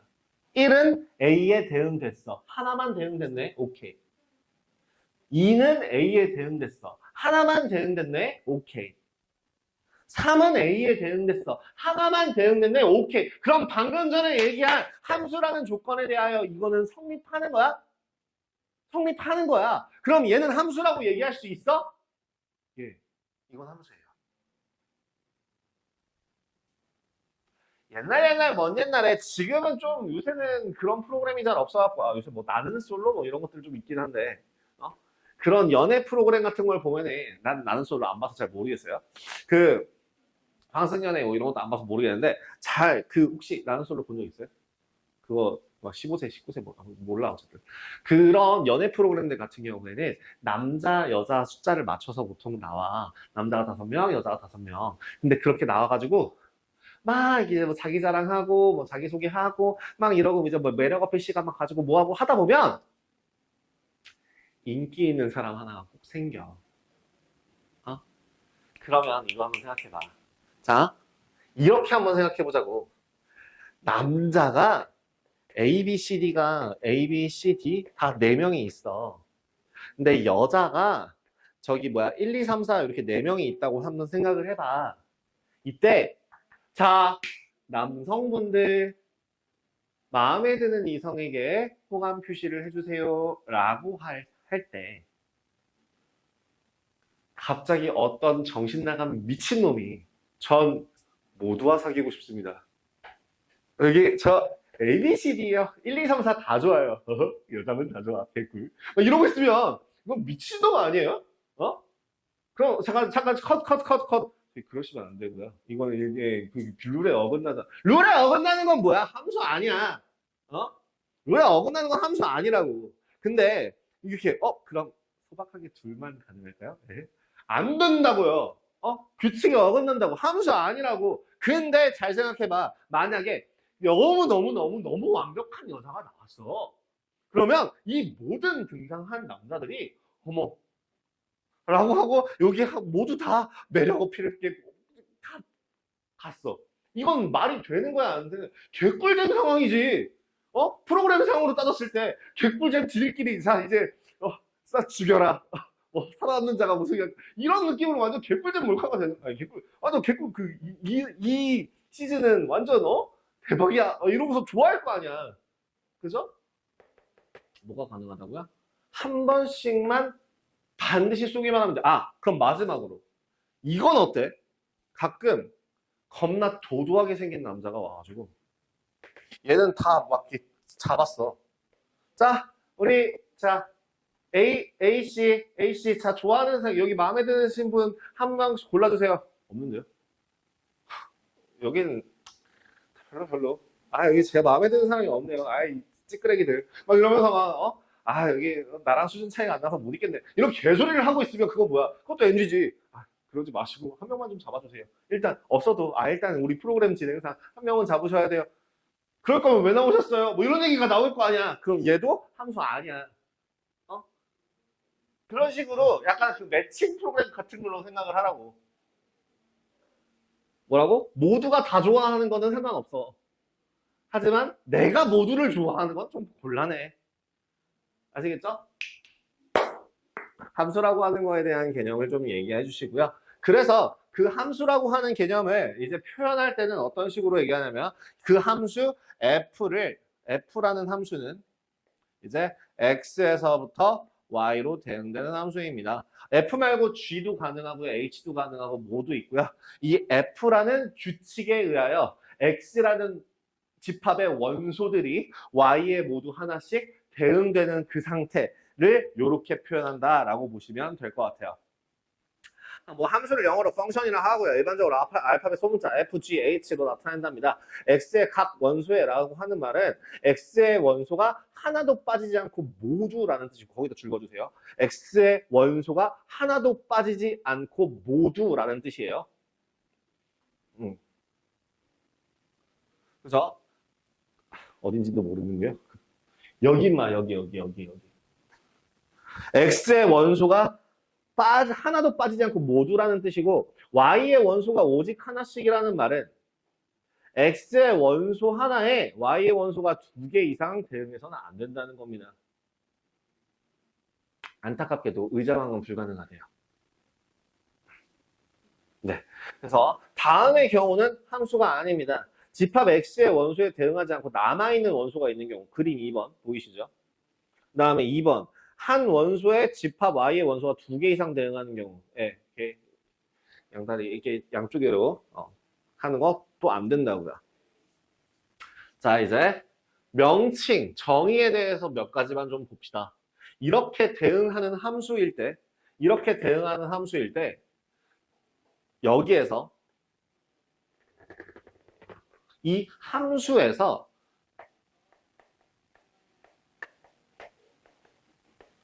f라고 하는 애가 x에서 y로 갈 때 정의역이라고 하는 애는 바로 집합 x를 말합니다. 정의역이라고 하는 애가 x. 화살표 쏘는 곳. 그럼 공역이라고 하는 부분이요. 집합 y입니다. 그리고 화살을 쏠 거야. 자, 여기 출발선 x. 출발선 뭐라고? 정의역. 저기 관역 y. 관역? 공역.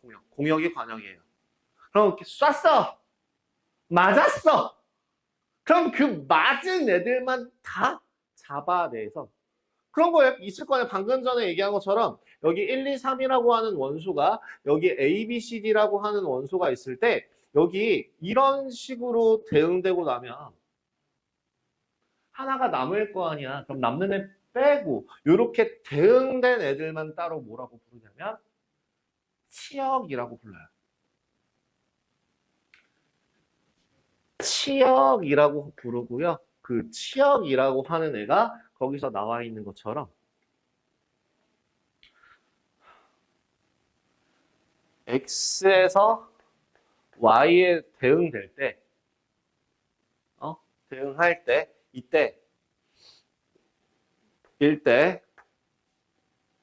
다시 여기서 요렇게 될 때 x가 y를 x에서 y로 간다라고 하는 걸 y는 fx라고 사용하고요. 이 fx라고 하는 애를 치역이라고 불러요. 함수값이라고 합니다. 자, 그 벤 다이어그램 상으로 거기 좀 보여드리자면 뭐라고? 요 큰 어떠한 하나의 정의역에서 어디에 대응된다고? y라고 하는 그 어떤 집합에 대응시킬 건데 그 중에서 대응되는 그 특정한 아이들만 따로 떼놓고 뭐라고 부른다고요? 치역이라고 부른다고요.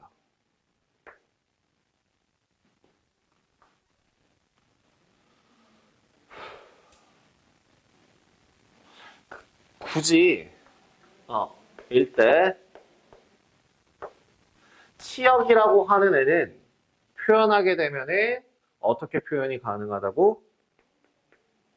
x가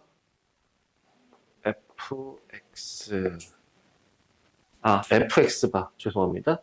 fx라는 애에서 x가 x의 원소에 포함될 때 그 대응되는 fx들을 모아놓은 집합을 치역이라고 불러요. 말이 좀 어렵죠. 치역이라고 하는 것들은요 조금 간단하게 바꿔줄 수 있어요. 치라고 하는 애가 한자식 표현인데요. 치가 뭔 뜻이게? 할 때 치예요? 미안해요. 자, 치는 뭐예요? 수치, 위치 이런 거 할 때 치자거든요. 뭐냐면 갑 치자예요. 혹시 내가 그 얘기 한 적이 있냐? 함수 값, 최대 값, 최소 값, 값이라는 말이 들어가면 다 y 거라고 얘기했었어요. 마찬가지로 치라는 애도 누구? y 거라고 보시면 된다는 얘기입니다. 이제부터 그러니까 자, 결론. 함수를 이런 식으로 정의를 바꿔주면요. x에 해당하는 원소에 y에 해당하는 원소를 반드시 한 번만 대응시키는 걸 함수라고 한다라고 하게 되면 뭐가 가능해지냐면 이제 숫자가 아닌 애들도 함수라고 부를 수 있게 돼요. 예를 들자면 이런 거. 자, 기말고사 수학 점수. 우리 학원 학생들의 기말고사 수학 점수. 그러면 A 학생이라고 얘기하는 순간 그에 해당하는 점수가 튀어나오죠. 수학 점수가 막 중복일 수도 있어. 저는 100점일 때도 있고 60점일 때도 있고 막 약간 홀로그램처럼 이렇게 보면 60점, 이렇게 보면 100점. 미친놈이죠.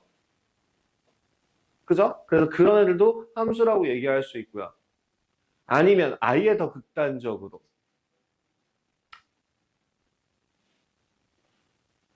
우리 반 학생들의 어머님 성함.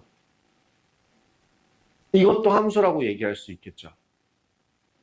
아, 요새는 아직 우리나라는 동성 결혼을 허용 안 하고 있지 않아요? 그죠? 엄마 없죠? 보통은 다 아빠 엄마죠. 그죠? 이게 나중에 한 10년 전에 10년 뒤에 이게 영상이 나와갖고 굉장히 큰 논란이 생길 수도 있겠지만 아직까지는 우리는 엄마 인정하지 않는 나라죠. 그죠? 그래서 어머니 성함 하면은 이제 하나만 나올 수 있게 되는 거 또 봐주시면 될 것 같습니다.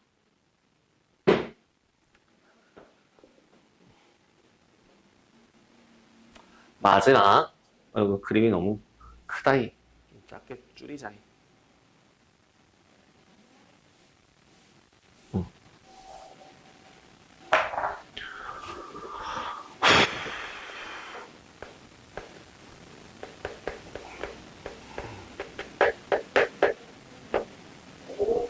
X라고 하는 집합에서 Y라고 하는 집합 중에서 또 요 특정한 애들에만 해당하는 거가 바로 함수 지역이다.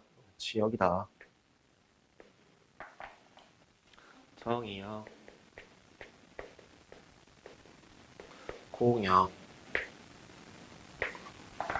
지역.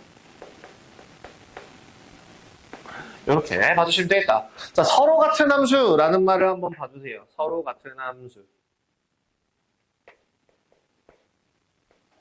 서로 같은 함수. 어떤 조건을 만족할 때? 정의역과 공역이 각각 같아요. 정의역과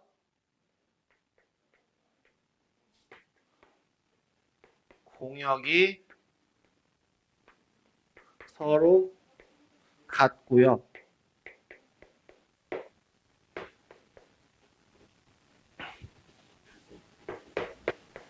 두 번째는 그 정의역에 해당하는 모든 원소에 대하여 fx가 gx를 만족하면 이 둘은 서로 같은 함수다라고 얘기하고 여기 f는 g 형태로 표현하게 됩니다. 잘 보면 이런 느낌이야. 자, 봐봐봐. x라고 하는 원소가 마이너스 1과 0과 1이 있고 f라고 하는 애는 x에서 x에 대응되는 함수를 그릴 거야. 이때 fx라고 하는 규칙을 x라고 한다면,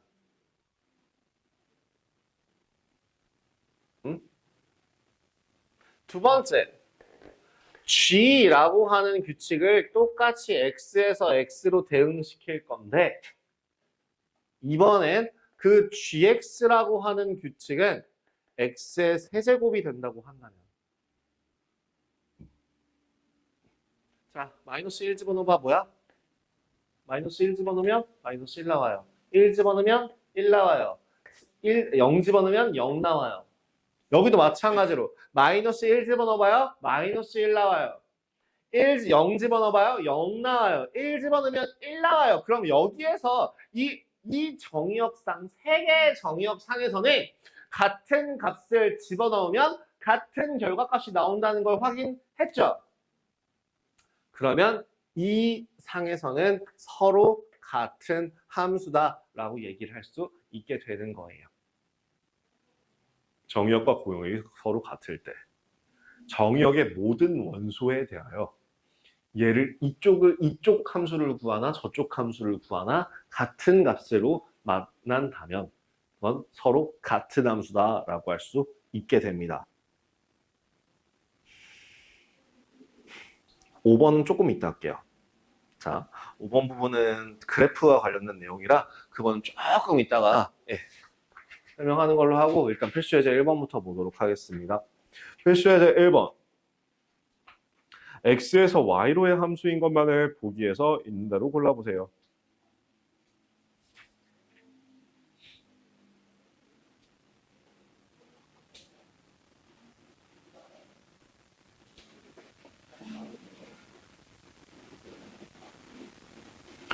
x에서 y로의 함수. 자, 이게 뭐라고요? 노는 애가 없이 반드시 대응이 돼야 돼요. 기억 같은 경우에 지금 필수예제 1번을 한번 가볼게요. 필수예제 1번에 x라고 하는 원소가 마이너스 1, 0, 1이고요. y라고 하는 원소가 0, 1, 2예요.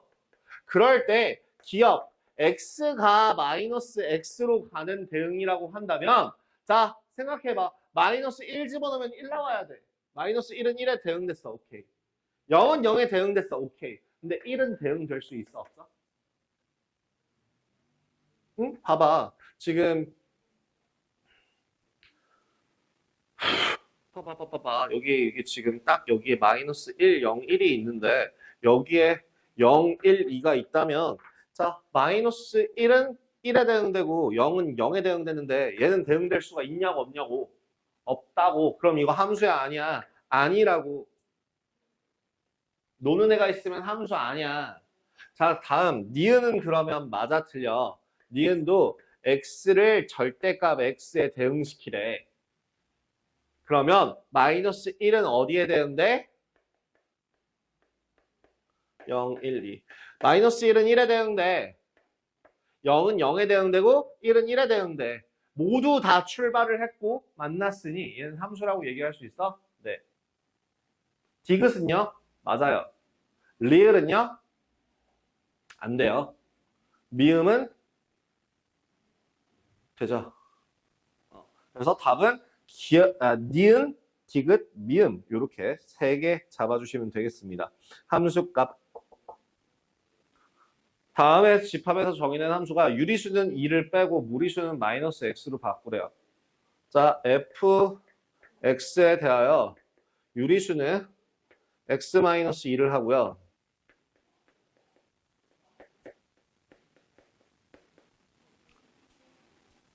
그 다음에 마이너스 x를 붙이래요. 여기에 x가 무리수가 된다네요.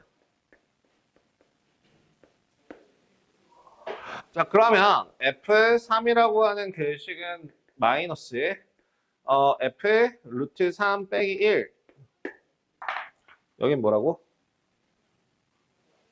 유리수죠. 유리수죠. 유리수니까 어떻게 하라고?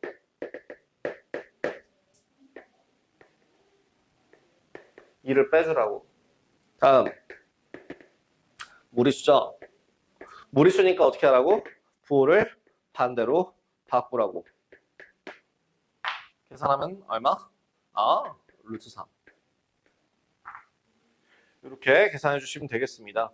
자, 필수 예제 3번. 함수의 치역을 구해봅시다. 1, 2, 3, 4, 5, 6을 정의로 하는 함수 fx가 홀수는 저렇게, 짝수는 이렇게 될 때 치역을 구해보시래요.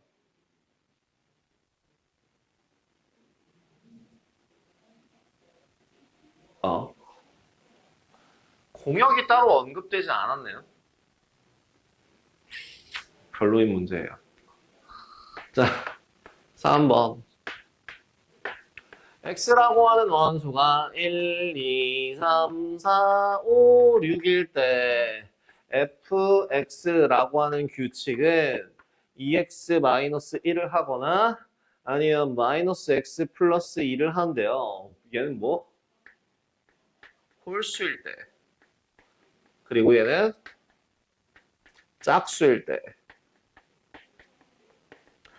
이렇게 해서 식을 정리해주면 1 집어넣으면 얼마나? 넣어서 구하는 거야. 1 집어넣으면 얼마 나와? 1 나와.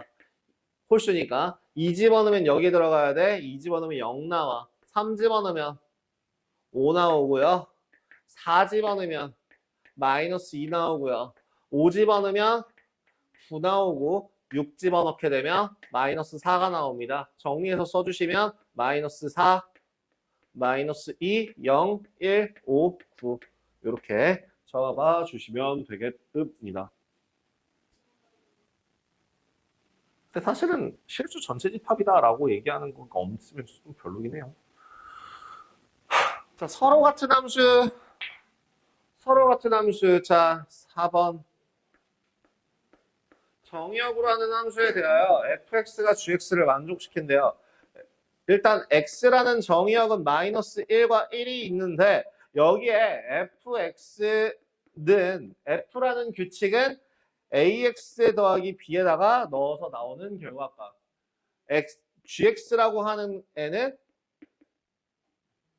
x제곱 더하기 2a를 했을 때 나오는 결과값이죠. 그럼 결국엔 f-1이라고 하는 값이 g-1이어야 하고 f1을 집어넣었을 때 g1이어야 합니다. 넣어볼까? 마이너스 a 더하기 b가 1 더하기 2a가 되고요. a 더하기 b가 1 더하기 2a가 되어야 합니다. 정리해 보실까나? 위에서 아래를 빼보자. 빼면 간단하겠네. a는 얼마? 0이요. 그럼 b는 얼마? 1이요. 끝입니다. 틀렸네요. 저 뭐 식일 계산을 잘못했나 봐요.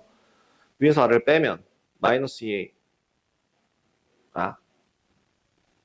세제곱이군요. 죄송합니다. 제곱으로 잘못 봤습니다. 세제곱입니다. 여기 마이너스 1이고요. 빼게 되면은 마이너스, 제가 더 틀린 거 없죠? 오케이. 그러면은 여기서 마이너스 1이 여기가 마이너스 1이고 마이너스 1 더하기 2a고요. 여기가 1 더하기 2a라서요. 집어넣으면 마이너스 2a가 마이너스 2 나와서 a는 1 나옵니다. a는 1 나오니까 1 집어넣어서 계산해주면 1, 2, b는 2 나오겠네요. 이렇게 계산 정리될 것 같습니다. 서로 같은 함수라고 하는 거에 대한 정의 보시면 되고요. 자, 라스트. 요 페이지 지금 제가 이걸 지우기 전에 서로 같은 함수인 걸 확인을 해. 그러니까 함수의 그래프를 어떻게 구분할 거냐를 보여드릴 거예요. 함수의 그래프. 자, X축과 Y축이 있을 때 X축과 Y축이 있다면 그 어떠한 X값을 넣어도 하나의 Y에만 대응돼야 되거든요. 그렇다는 건 x는 k라고 하는 실수와 그래프가 한 점에서 만난다예요. 1대 함수의 그래프라고 얘기합니다. 이게 무슨 말이냐면 어떠한 그래프가 있어. 꿀렁꿀렁. 그럼 이렇게 꿀렁꿀렁한 상태에서 x는 k라고 하는 애가 세로선이거든요. 세로선. 그 세로선을 어느 곳에다가 아무데나 긋더라도 이 그래프와는 한 점에서밖에 만나지 않죠. 그럼 이 그래프는 얘는 함수의 그래프입니다 라고 얘기할 수 있어요. 근데 있잖아. 우리 원의 방정식이라고 했지 원의 함수라고는 안 했거든. 그 이유가 뭐냐면 원이라고 하는 그림을 한번 이렇게 싹 하고 그려보면 몰라. 한번 그려보면 그 원이라고 하는 애는 세로선과 두 점에서 만나요. 그럼 두 점에서 만난다는 건 이 어떠한 x를 y에 대응시킬 때 하나에 대응된다는 얘기야? 두 개에 대응된다는 얘기야? 두 개에 대응된다는 얘기야. 함수야 아니야? 제 함수 아니야. 제 함수 아니야. 자, 그대로 가볼게요. 필수의 제 5번. 필수의 제 5번 봐봐요. 5번의 기억. 함수야 아니야?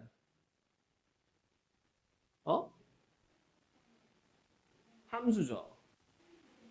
그죠? 실수 전체 집합에서 정의된 함수의 그래프인 것을 골라라 라고 했는데 기억 함수예요.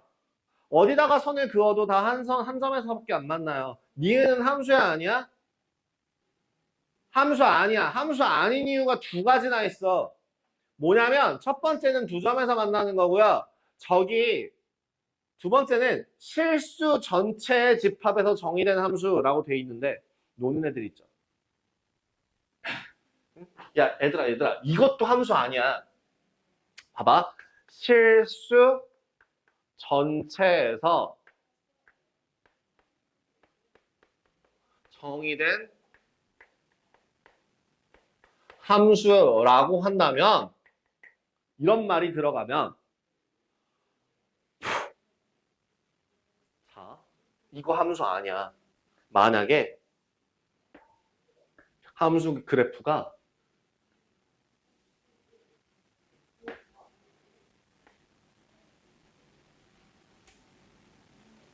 어떠한 세로선을 연결하더라도 한 점에서 만나는 건 팩트거든? 근데 얘는 왜 함수 아니야?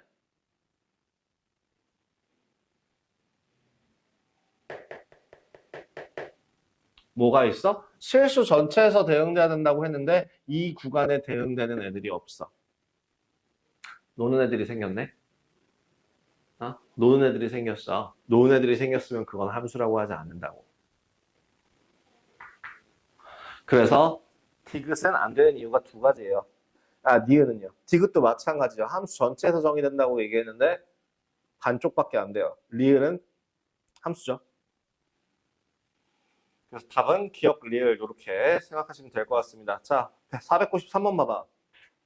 그 밑에 있는 493번 봐봐. 493번에 기억 함수야 아니야?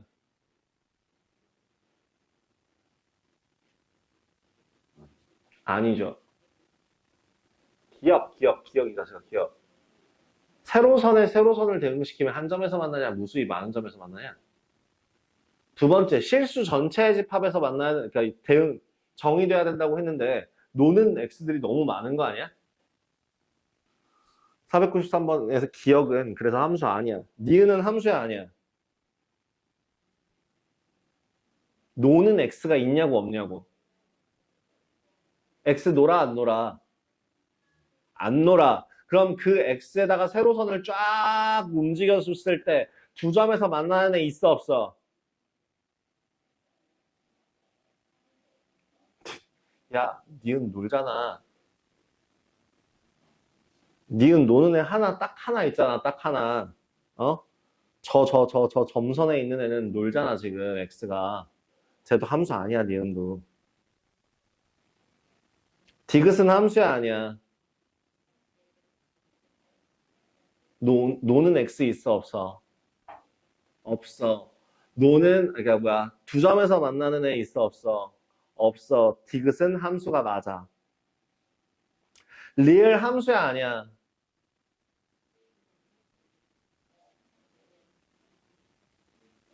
어? 지연아. 리얼 함수야 아니야?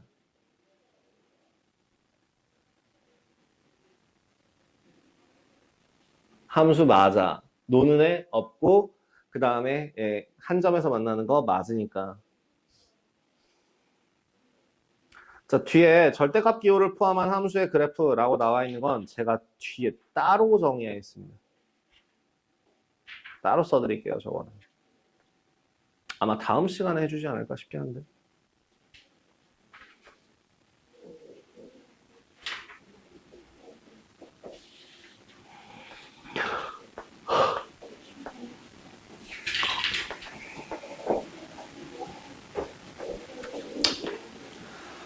사실 함수를 이 한 시간 안에 끝낸다는 것 자체가 너무 말도 안 되는 짓거리라.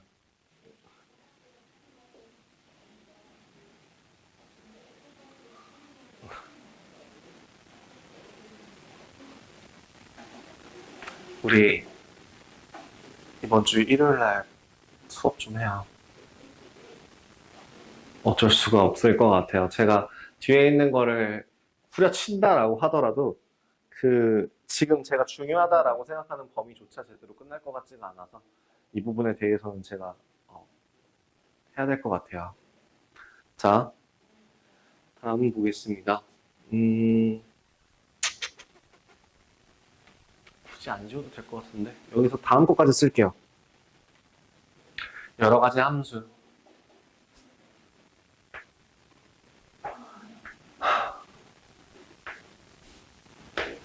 1대1 함수와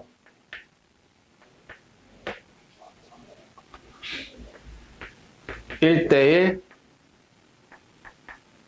대응과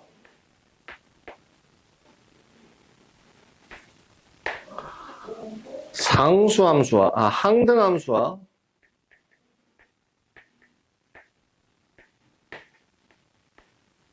상수함수라는 명칭을 배우실 거예요.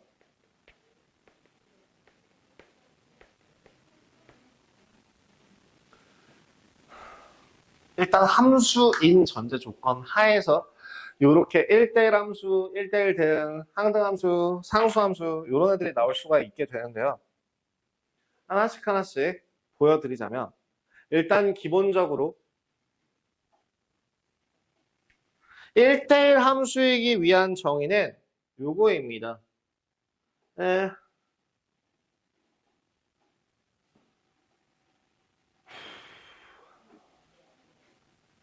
f가 어떠한 함수가 x에서 y로 대응되는 함수인데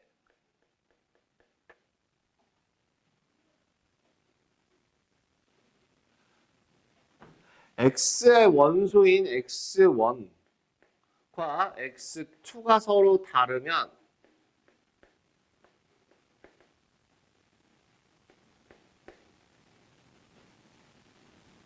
함수값이 서로 다를 때 1대1 함수라고 이야기해요.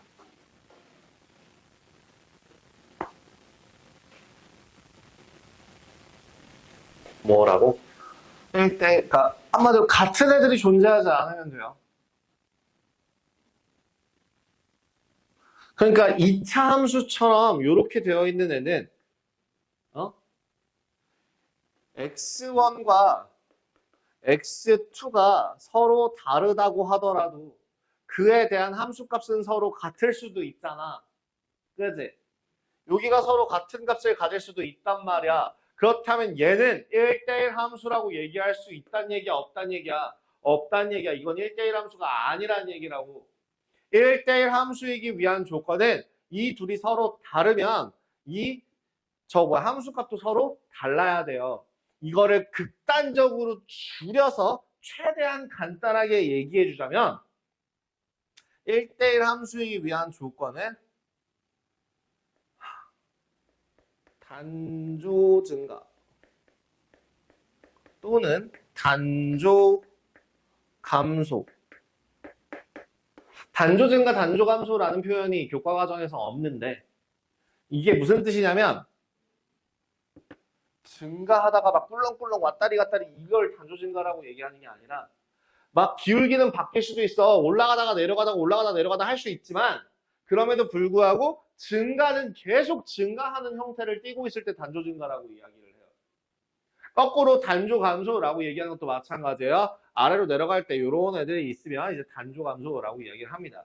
물론 그 외에 여러 가지 끊겨 있는 함수들 같은 경우도 좀 조건이 있긴 하지만 기본적으로는 연속인 함수, 연속적으로 연결된 함수라는 조건 하에서 단조 증가 또는 단조 감소 함수들에 대해서 1대1 함수가 될 수 있습니다. 두 번째, 그럼 1대1 대응이라는 애는 뭐냐? 노는 고역이 없어야 돼요. 아예 정말 매칭이 1대1로 아름답게 딱 돼가지고 예전에 통일교 같은 거 보면은 그 기네스북에 오른 거 혹시 아세요? 통일교에서 500쌍 동시 결혼식. 응? 그런 거 있었거든요.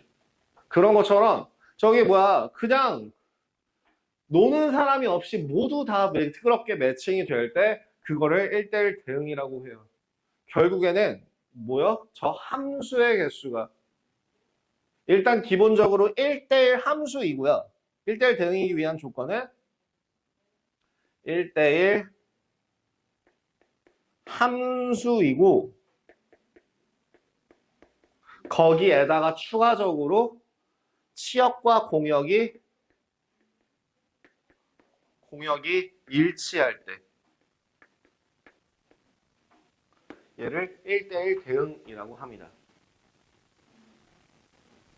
그래서 요걸 풀어서 얘기를 하자면 1대1 함수이고 요거 뭐라고? x1이 x2와 다르면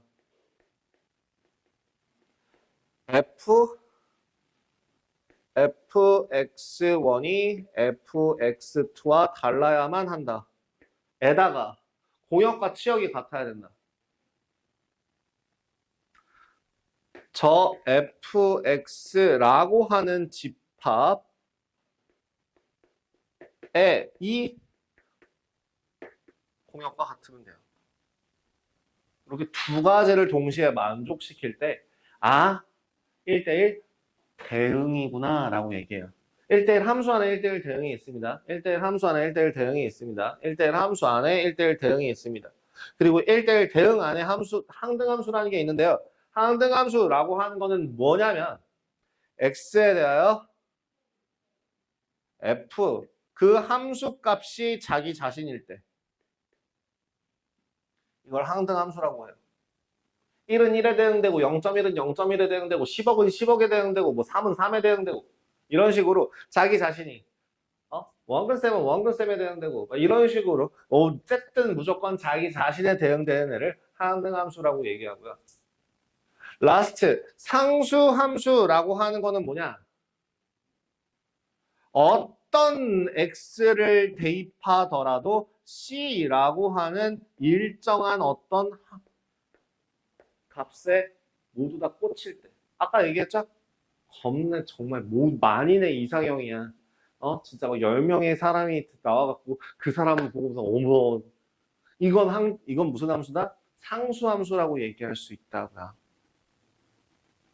그럼 자 상수함수 같은 경우는 그래서 그래프 모양이 어떻게 되냐면 보통은 세로선이 이렇게 됩니다.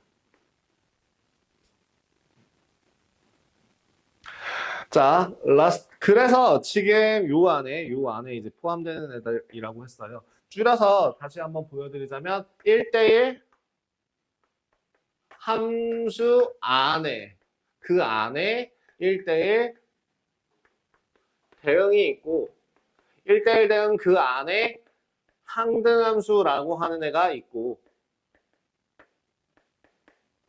약간 별개로 상수함수라는 것도 존재한다. 이렇게 봐주시면 된다고요. 아시겠죠? 단조증과 단조함수는 지울게요.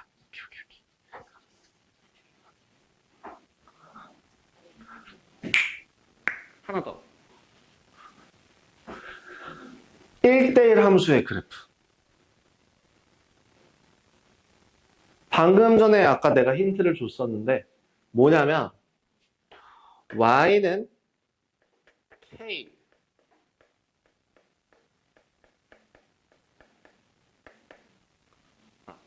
그래서 옆에다 따로 쓸게요. 다시 뭐라고? 1대1 함수의 그래프는 어떻게 된다고? 이번엔 y는 k 가로선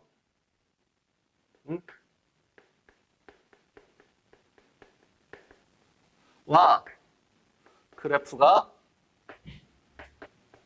한 점에서 만날 때예요.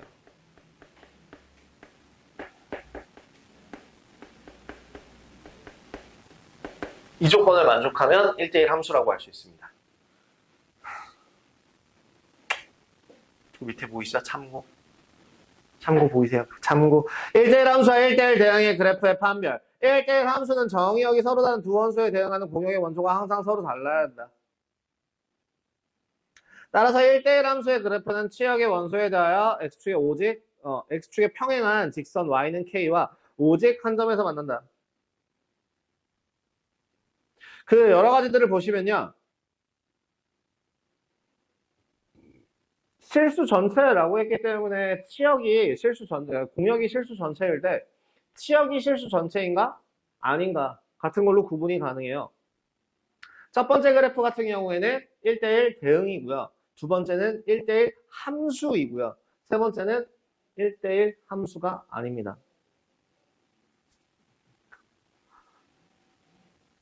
그 뒤에 218페이지는 제가 이미 설명해놨습니다. 항등함수는 자기 자신한테 대응되는 거를 항등함수라고 한다. 항등함수 같은 경우는 identity function이라고 얘기한다 하는데 나중에 좀 중요하게 다룹니다. 항등함수라고 하는 건 뭐라? 얘는 i라고 대문자 i를 써요. i.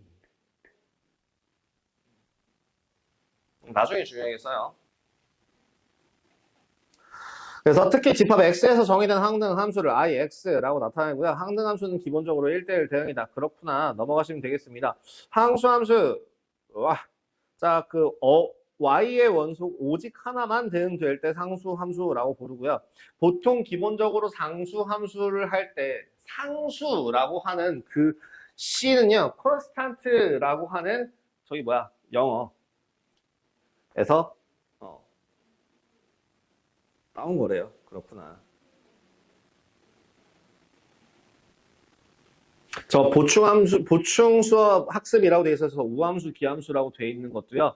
제가 뒤에서 나중에 할 겁니다.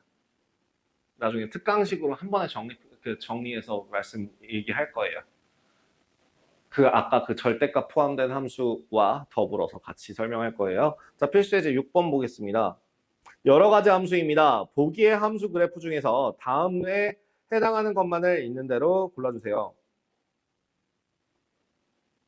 1대1 함수는 기억, 리을, 미음이죠. 1대1 함수는 기억, 리을, 미음입니다. 그 중에서 1대1 대응인 애가 기억, 미음이 될 거고요. 맞죠? 그 중에서 항등함수는 미음이 되고요. 상수함수가 니은이죠. 어이? 맞지? 보고 있지, 얘들아? 어? 봤지? 저기 뭐야? 돌 하르방 앞에다가 앉혀놓고 수업하는 기분이야. 자, 두 집합에 대하여 x에서 y로의 함수가 1대1 대응이라고 할 때. 자, 요거는 앞에 있는 거 좀 정리하겠습니다. 이거 지울게요. 아마 요 다음 건 못할 것 같아서 이거 좀 지우겠습니다.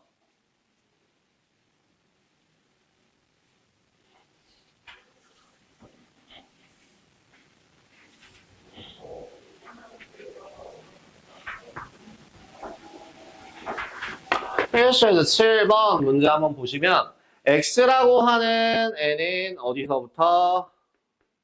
마이너스 2부터 3까지. y라고 하는 집합은 어디부터? 1부터 11까지 일 때 fx가 ax 더하기 b를 만족한다면 이때 ab 값을 구하래요. 가 1대1 대응일 때. 가 1대1 대응일 때. 봐봐.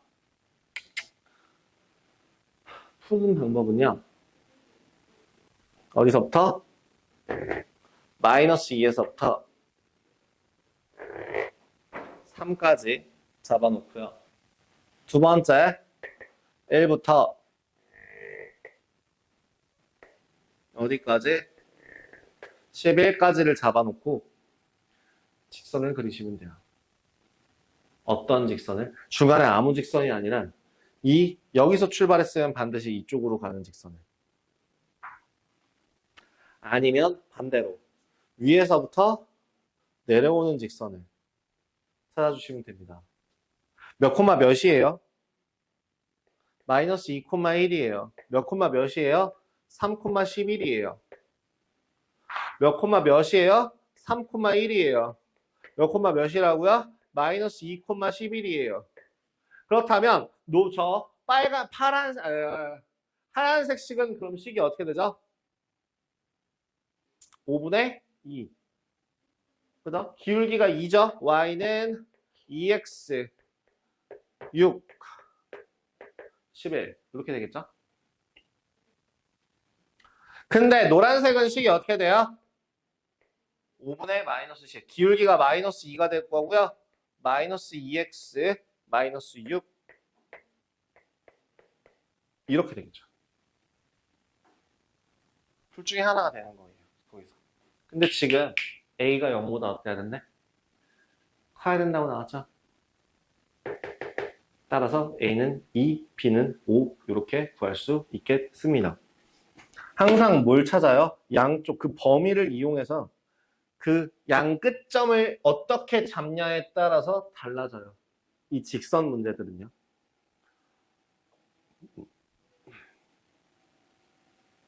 8번 봅시다. 실수 전체 집합에서 정의된 함수 fg에 대하여 f는 항등함수이고 항등함수가 뜻이 뭐라고요? 자기 자신에게 대응되는 함수. 1 넣으면 1 나오고 10 넣으면 10 나오고 100 넣으면 100 나오는 게 항등함수. 모든 실수 x에 대하여 gx는 마이너스 3이다. 이게 무슨 말이야? x에다 뭘 집어넣던지 간에 항상 얼마가 튀어나와야 된다고? 마이너스 3이 튀어나와야 된다고. 자, 그렇다면 지금 f5 더하기 g 마이너스 2라는 식에 대해서 f는 뭐라고? 항등함수. 그러니까 그대로 튀어나오는데 gx라고 하는 애는 x에다 뭘 넣던지 관계없이 항상 마이너스 3이라는 값이 튀어나올 것이다. 그래서 답은 2 나오겠네. 이렇게 정리하면 되겠습니다. 뭐 함수의 개수 특강 그냥 한번 읽어봅시다. 두 집합에 대하여 x에서 y로의 여러 가지 함수의 개수는 함수의 개수가 m의 n제곱. 그쵸? x라는 하나의 원소가 갈 수 있는 선택지가 y 개수만큼 있기 때문에 이렇게 되는구나 정도로 봐주시면 되고요. 시간이 애매하게 남아서 절대값이 포함된 함수라던가 우함수, 기함수 같은 경우에는 살짝 좀 시간이 걸리는 내용들이라 그거에 대해서는 제가 다음 시간에 하고 시작할게요. 그래서 아마 합성함수, 역함수까지는 이번 주 금요일까지 진행이 가능할 것 같고요. 아직 5분 남았어, 되자.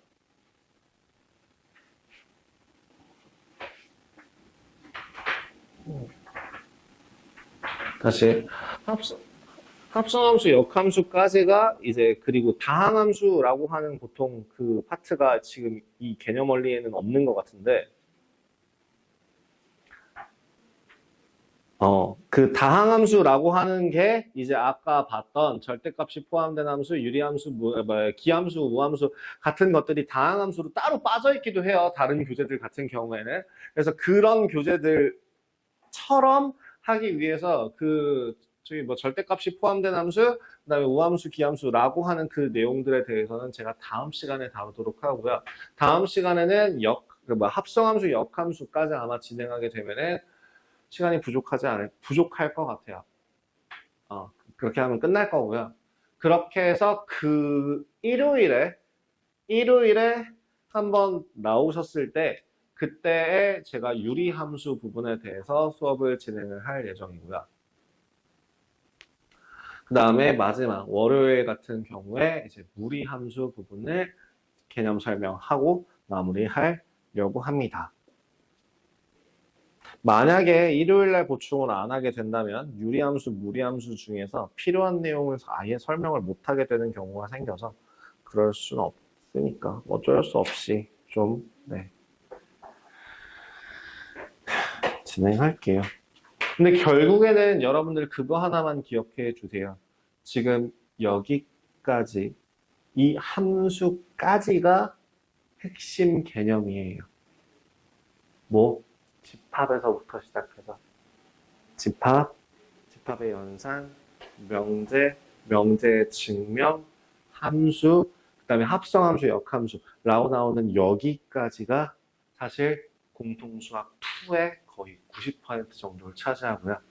나머지 그 10% 중에서 8% 정도가 도형의 방정식 부분이고요. 남은 2%가 뒤에 있는 유리함수, 무리함수, 쩌리입니다. 이렇게 생각하시면 될 듯해요. 제 시간 조금 남았는데요. 너무 미묘하게 남아서 일단 촬영 여기까지 하고요. 지금 남은 시간 동안에 여러분들 개념 공부, 그리고 오답 좀 고쳐 보시면서 그 주말 테스트는 RPM, 개념 원리에서 문제 잘 내주시더만 그런 것도 한번 봐주시면 될 듯 하겠습니다. 촬영은 여기까지 할게요.